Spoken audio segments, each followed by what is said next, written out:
it's JL, so I am back with another video. Today I'm going to be discussing why it costs more to get your dog groomed than it costs to get your own hair done at the dresser. A lot of regular day people don't realize how much work truly goes into dog grooming, because if you did, or if you just did it, even if you were just a dog bather, I think you'd easily see why it costs so much money to get your dog groomed.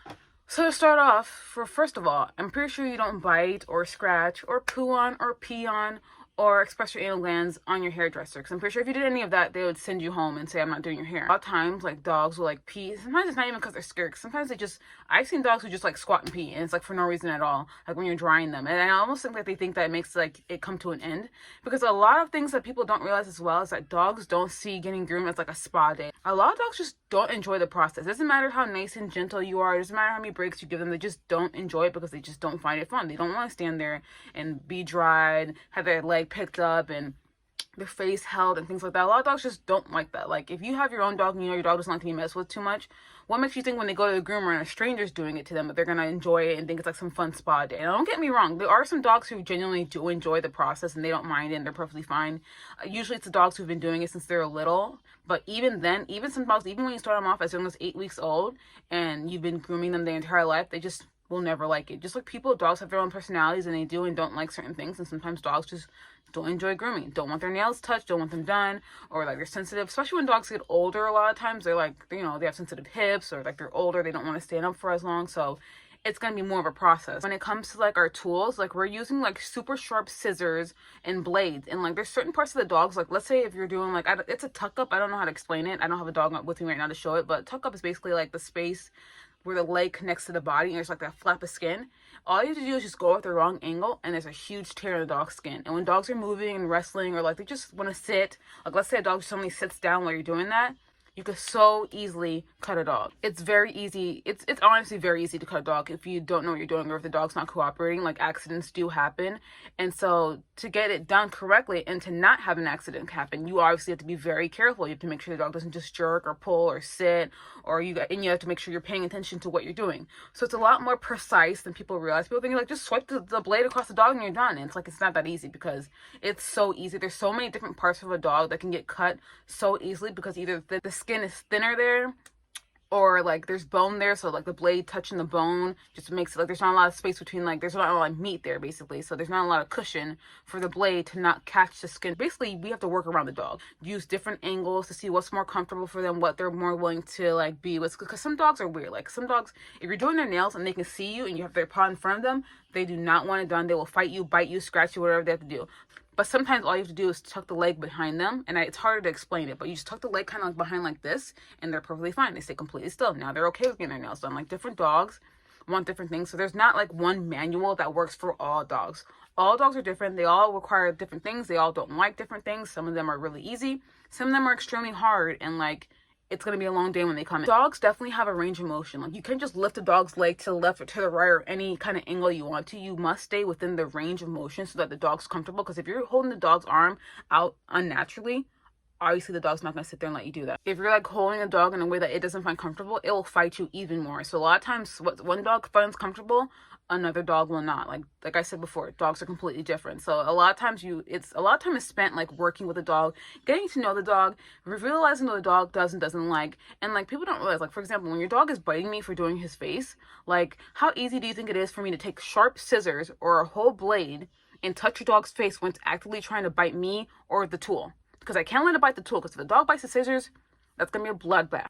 But you basically have to figure out how to work with them. And sometimes, unfortunately, no matter what you do, the dog doesn't cooperate, it won't let you do it. And sometimes, unfortunately, we do have to send dogs home undone, or things aren't perfect, because I'm not going to hurt your dog or traumatize your dog just to get the haircut that you want. You have to realize that at the end of the day, what matters the most is a dog. And I will never torture a dog or make a dog go through a really painful, long process just to keep the owners happy. That's why a lot of times I don't demat dogs, because dematting does not feel good. I know that because of my hair texture, I have to get it brushed out all the time, and it doesn't feel good. It hurts. So I can completely sympathize and understand why some dogs bite for that or don't want that done. And a lot of times owners get pissed and well, why can't you just do that? And they don't understand that it hurts. It doesn't feel good. And even if dogs tolerate it, it still doesn't feel good. And I think a lot of people also don't realize, like, when it comes to grooming your dog, sometimes you kind of have to, like, train the dog at the same time. Like, if a dog's not used to having its face done, especially puppies the most, because puppies aren't used to getting anything done. So if the dog's not used to getting certain things done, you have to work with them. You have to show them, like, look, like, this is not going to hurt you. Like, this won't hurt you. Like, this is, I'm not doing anything bad. Like, this is not scary. And you have to go slow with them and be patient with them. And again, that takes time.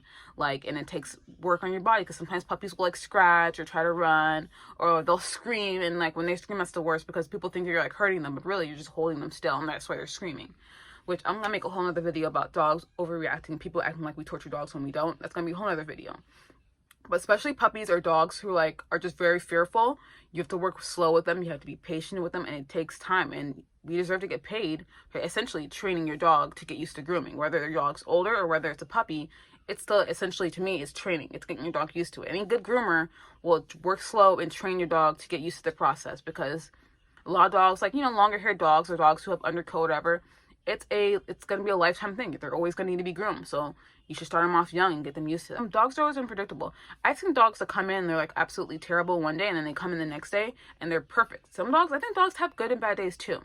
So when you guys make jokes about, like, why does it cost so much, and especially for the bigger dogs, like, I think people don't understand, when your dog is huge and it has a huge coat, it takes a long time to dry. I've taken like an hour drying a dog because the coat is so thick and so long that it takes that long. Or if they're not cooperating, it's going to take longer, because you have to work around them and make sure, like, sometimes, a lot of times dogs will bite at the dryer, and you have to make sure they don't get you. And you also got to make sure they don't hurt themselves in the process, because sometimes dogs don't care if they hurt themselves. I've seen dogs freak out, and they don't even care that they're about to, like, fall off the table. They don't care that they're, like, hurting themselves in the process. They're just freaking out. So you have to stop and figure out, like, how do I do this with the dog hurting me or themselves? So it's not as simple as, like, just sitting in a chair and getting your hair done. You just sit there on your phone, or you sit there talking with them. And it's a nice, relaxing situation. It's not always like that for dog grooming. Don't get me wrong. Like I said, we do get dogs that are well behaved, and sometimes it is really chill and easy. But a lot of times we get dogs who don't like certain things, don't like the process, and they're not a big fan of dogs who get easily distracted. Like, whenever someone comes in, they look over and it has all their attention. They want that person. So now you have to stop what you're doing because they're distracted and they're not paying attention, and you can't do what you need to do. Dirty dogs wear out our tools way faster than clean dogs. If your dog's dirty and I have to shave him down because he's matted, that's wearing down my tool. That's doling out my tool, which costs money to fix, which obviously, comes out of our own pockets. So if your dog's matted, and don't get me wrong, let me start with matting dogs. Your dog's matted. First of all, we can't just take your dog, give it a bath, and then do the haircut like normal. We have to shave your dog first, do a pre-shave, then give your dog a bath, then bring it out, go over the body again to get it smooth, because when you wash him and dry him, it lifts up the coat. So then you have to go back over it again and smooth it back out, and then do the haircut. So essentially, we're giving your dog 2 haircuts because their dog's matted, and you can't just wash dogs when they're matted, because it makes the mats worse and it tightens the mats, which is why people are like, well, why can't you just bathe my dog? Even though it's matted. And it's because if I bathe your dog and it's matted, the mats just get tighter. Water just makes the mats even worse, which is why usually we don't. It's only if the matting is very not bad at all. But even if the matting's not bad, let's say we can still wash your dog, sitting there and brushing out those mats is time consuming. It takes a long time, because you can't just sit there and just start ripping the hair out and going fast. You're going to hurt the dog. You're going to traumatize the dog, and the dog's not going to let you do it. So you have to go slow and do little by little, and it's very tedious thing to do. So that's why we charge a lot for matted dogs, because either whether your dog needs to be shaved down or whether your dog just needs to be brushed out, it still takes more time than if your dog just wasn't matted. I don't think people realize how hard it is on our bodies. I've seen groomers get groomers long, arthritis, back problems, all kinds of things, carpal tunnel from grooming dogs, because you have to remember, grooming, we're using our bodies. It's not like we're sitting there and not doing anything. We're using our bodies. We're lifting dogs up. We're making them stand up if they don't want to stand. We're lifting them up onto tables, or lifting them onto the drying table. We're holding their bodies at different angles, because sometimes we get dogs all the time who just pancake is what we call it, and that's when they just drop their body and they don't want to lift it at all, and you have to lift them the whole entire time. Or if dogs are fighting us, if you're and I know fighting sounds bad, but that's the only word I can think of to use. And I know it's hard to picture your dog not cooperating and trying to bite, but your dog's going to be different with you at home when you're happy and playing with them and you're not doing things they don't want done, versus when they're going to the groomer and they don't know the groomer possibly, and they also don't like the grooming process because they don't like getting blow dry. They don't want to stand there and have you run a comb or a blade or whatever through their body. They don't want to have their nails clipped and grinded because maybe they don't like the way it feels. Even if it doesn't hurt, some dogs just don't like the way it feels. Even if it doesn't hurt them at all, they're still going to fight you on it because they just don't want you to do it. They don't want to be touched.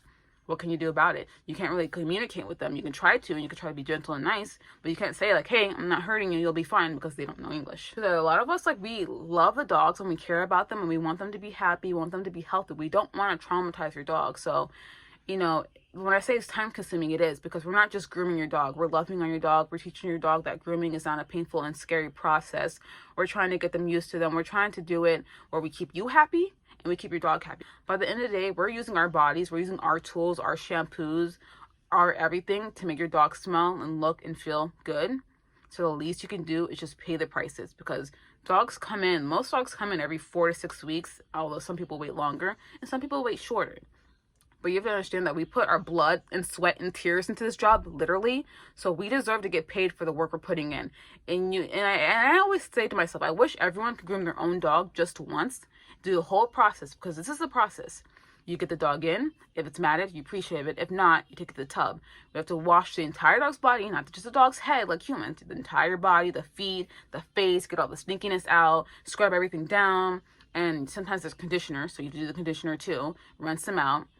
Then you have to do the drying process. And the drying process takes a while because a lot of times dogs don't want the dryer. The dryer is loud. I can understand that. It's scary. They're like, what's happening? But it's just air coming out. It's not hurting them.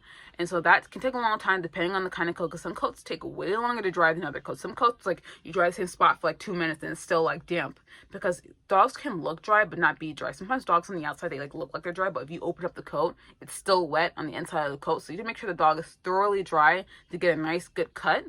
So all of this is to make your dog look nice.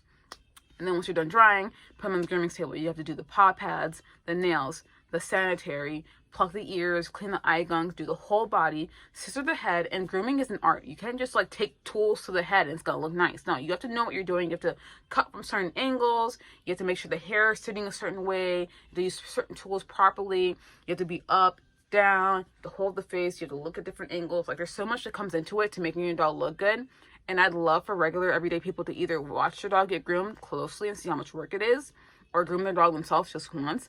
Because I think a lot of times people groom their own dog and they're like, okay, I'm taking my dog to the groomer. I see why it costs some money. I see why it's so much work, especially if your dog does not cooperate. Imagine trying to make a dog look perfect in the face when it doesn't want its face touched. Or if it screams every time you touch your legs. Because some dogs, they literally just scream just so you will stop doing what you're doing. They're not screaming because they're hurt. They're screaming because they've gotten the reaction before that if they scream, that means it stops. So now they think, oh, if I scream, it'll stop. At the end of the day, it costs more because it's way more work. And I'm not saying that hairdressers have it easy or that it's easy work, because I know hairdressing is a whole different realm of like work, and I've never been a hairdresser, so I can't speak for them.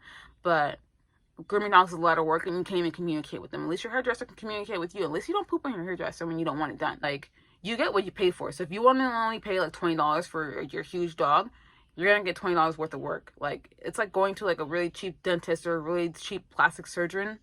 It's gonna be different. Like, it's gonna be worth it. So when you complain about the prices, don't watch this video, and don't forget, it's not easy work. We love your dogs. We want them to look good. We want them to be happy. We put a lot of work into this. We get hairs in our eyes, nail dust up our nostrils, we get scratched, we get bitten on, and we don't complain. We come back the next day and do it all over again. So tip your groomers and appreciate us, because trust me, it is not as easy as it seems at all. And if you think it is, just groom your own dog then and let me know how it goes, because I guarantee you're going to realize that it is harder than it looks, and your dog's probably not going to look as good as it would if a professional groomer did it. Anyways, that is it for this video. I feel like I made a lot of good points. Hopefully you guys enjoyed it. I feel like I didn't forget any points, but if I did, I'll put like a little slideshow at the end if I forgot anything that I didn't mention. My next video, I don't know what it's going to be, but I'm going to be starting to make more grooming videos, because I think it's important to like educate the public about grooming, and also to help fellow groomers out with things that I know that other groomers have told me and that we want to just spread the word on. But thank you guys for watching. I will see you in my next video.